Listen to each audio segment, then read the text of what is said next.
Swayam Prabha. Digital India. Educated India.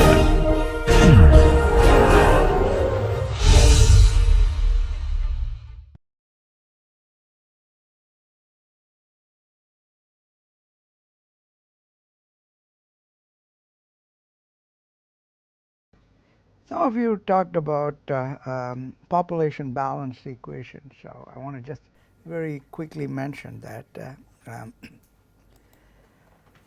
So earlier I talked about this Gian, and he asked a question about that has to do with dynamics.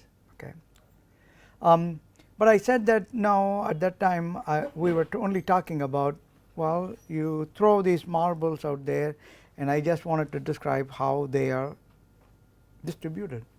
But multi-phase flow is unfortunately more complicated, because these particles aren't just randomly distributed, they are constantly moving. So any probabilistic description cannot just simply ask what the probability of particles being at location x1, x2, x3, etc. But you also have to think in terms of what's the probability of velocity of the first particle, what's the probability of the second particle's velocity. Now, to be honest with you, here v1, this is what's the probability of the first particle being at x1 with velocity v1, what's the probability of second particle being at x2 with velocity v2, and so on. And when you think about it, the problem in multi-phase flow can be even more complicated, because you also have rotational velocity of the particle. Particle could be spinning, or particle could have its temperature. So in other words, a full description of what they call n-body problem, okay, where n is millions, billions, or trillions, is a very formidable mathematical description.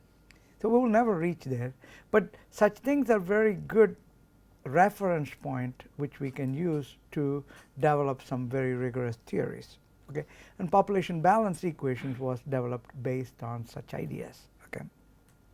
So what do? So they start with this kind of a very general description, which say that, okay, there are n particles, n is very large, and they are somewhere inside this bucket that's being stirred.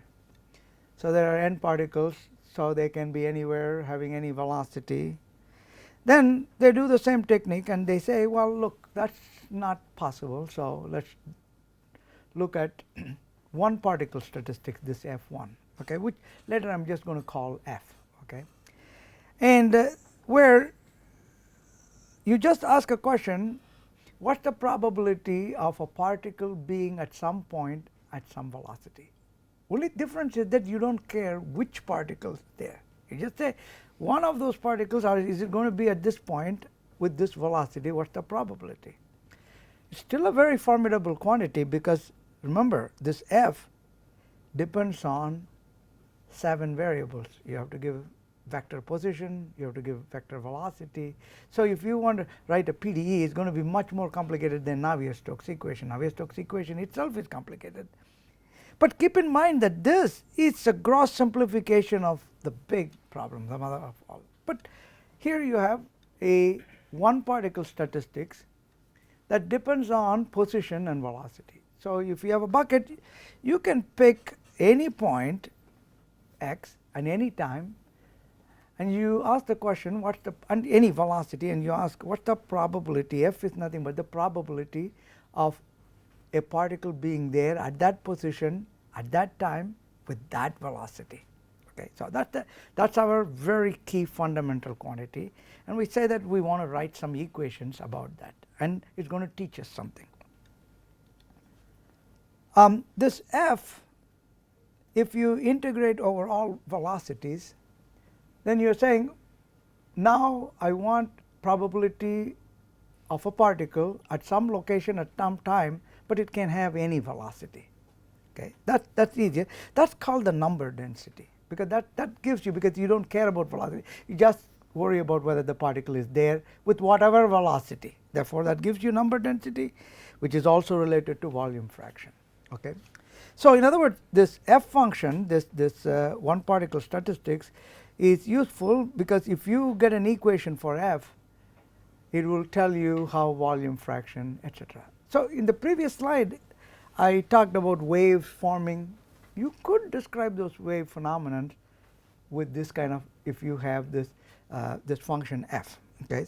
So, the equation for f is what the population balance equation does.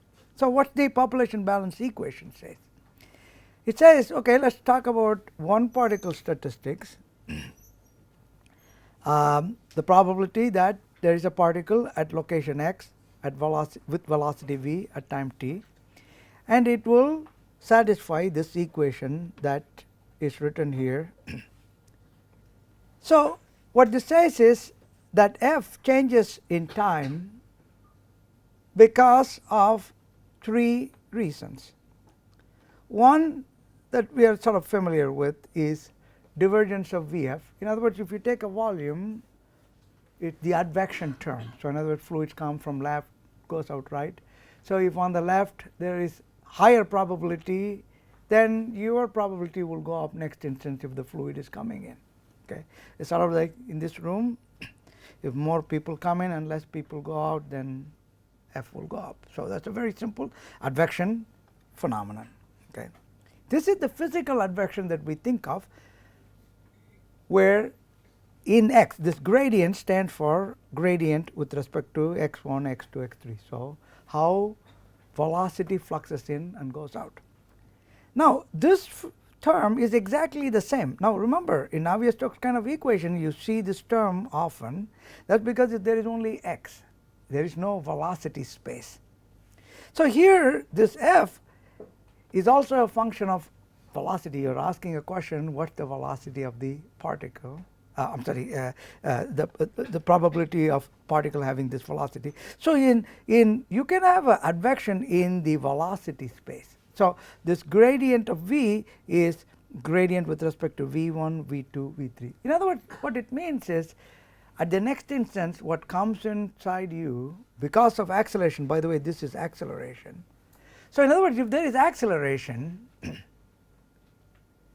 then your velocity, particle's velocity is going to go up. So, in other words, if I have a probability of particle having velocity 1 meter per second and I know that it is accelerating, probability of finding at the same spot 2 meters per second increases because it is accelerating, right. So, this is how this is called the Liouville equation. So, it is just a very conservation principle, okay.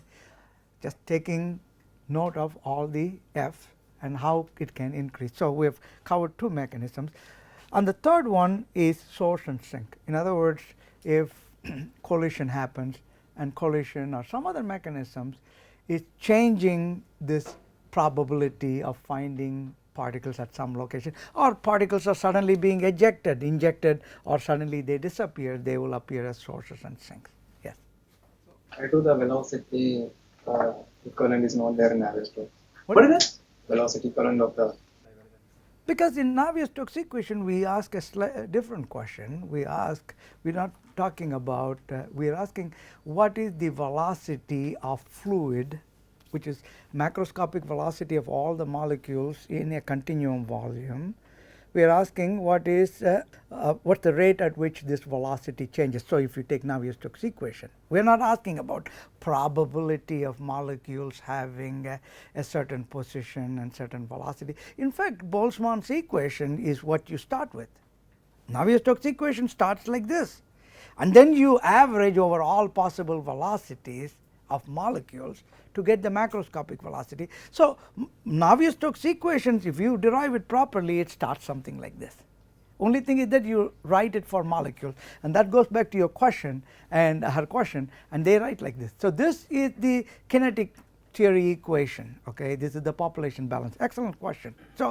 So here we are sort of broadening ourselves. We are asking a question. I am not satisfied in counting the number of particles. I also want to know what the velocity at which they are moving at that point. And we say that, well, if I look at a spot, there could be particles traveling very slowly, there could be particles traveling very fast, and I want to take care of everything.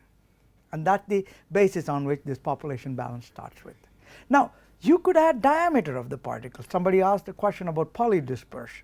So, f could be a function of x, v the velocity, d the diameter, and you can add temperature.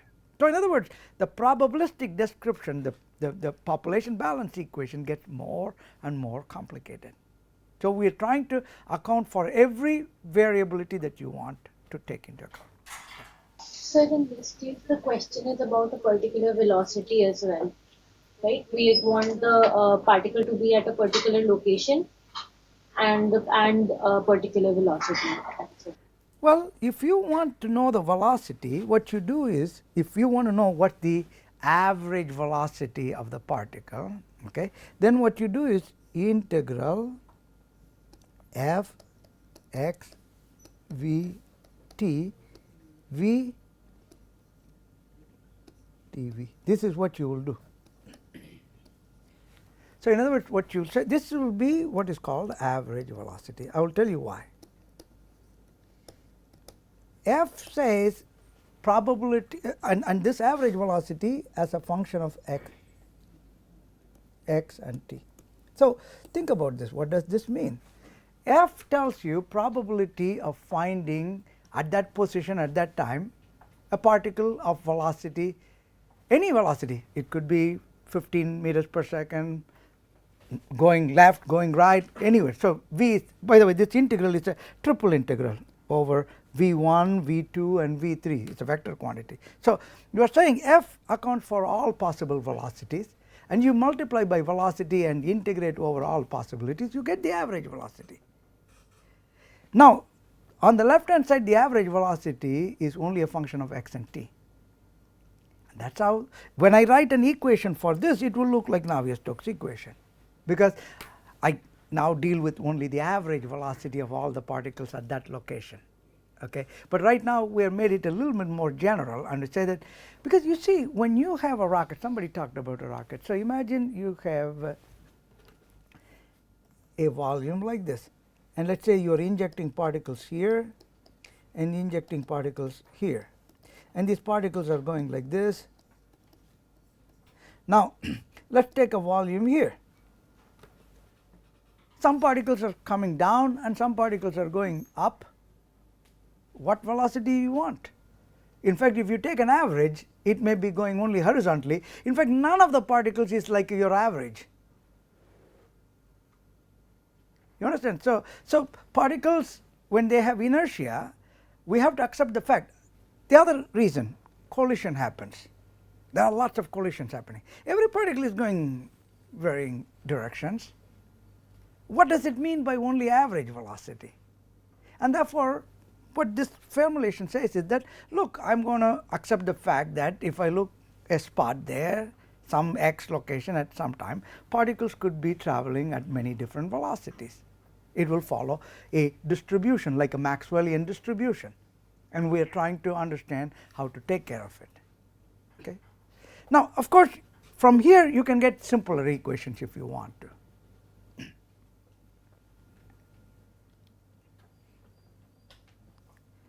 So, here in the book, please, if you are interested, you can go simple examples I have given in chapter 3, where I do not have time to talk about, but you can think of a sedimenting system where particles are settling down.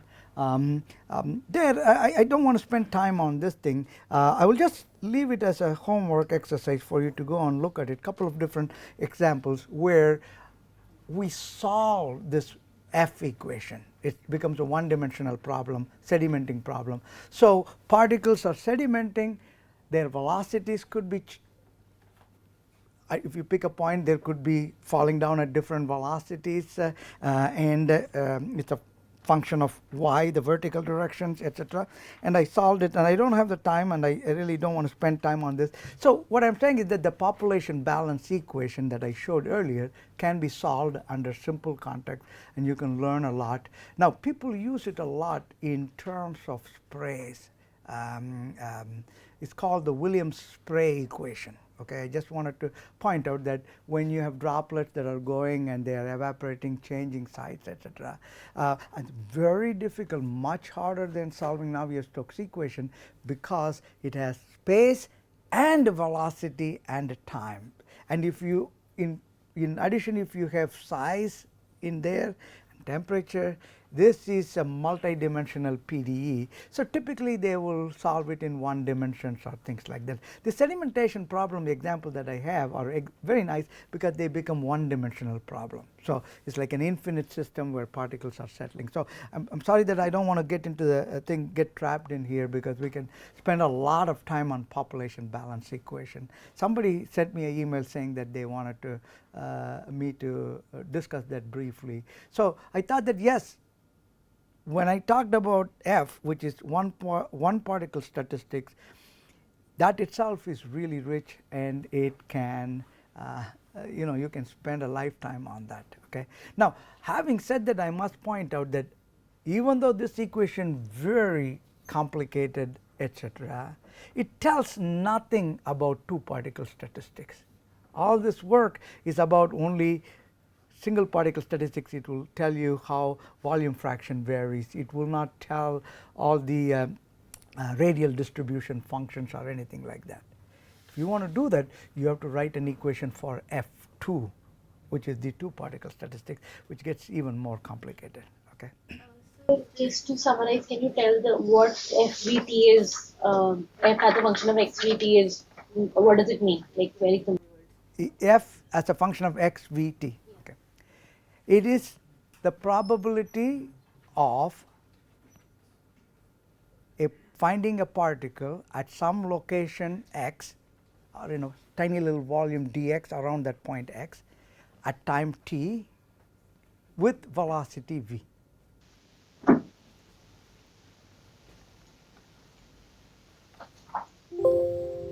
So, sir, how can we represent, suppose, mass conservation using this? Yeah. So, suppose you have diameter in there. So, in addition to x, v, d and time, instead of mass, let us think about collision between particles. Okay. Instead of diameter, let us call volume. Okay. So, what we have is F as a function of space, velocity, volume of the droplet, and time. Now, if two particles collide and become twice the volume, F of the old volume decreases, because two of the old volume lost, and F of the bigger twice the volume will increase, and that is what I wrote as the source term. Remember, in here I had here this source term. He takes care of everything, one diameter becoming another diameter, or diameter shrinking, etc., collision between particles, all of them. This is a beautiful equation. It's just a conservation equation. Why does F change? Because things can flux in and out in the x space. Things can flux in and out due to velocity space, and of course, you will have similar terms. Okay. But then this is where all the interesting things happen: evaporation dynamics, condensation dynamics, collisional dynamics, etc., where something becomes something else. Okay. Two different particles of volume v collide. It will be loss for volume v, but gain for 2v, twice the volume. Okay. All of them have to be very carefully bookkept. So, it's a lot of work, but people do solve those equations. Okay. So, you told average velocity is like integral multiplied by v. Yeah. I was asking in terms of mass, suppose you have to write that. Well, then what you will do is that if you have many different size particles, then like he asked the question, you will have to then bin them. Okay. Bin them and say that I am going to keep track of all the particles of size 1 micron to 5 micron, okay, their velocities. Okay. So, in other words, in a polydispersed system gets interesting and complicated. Yeah.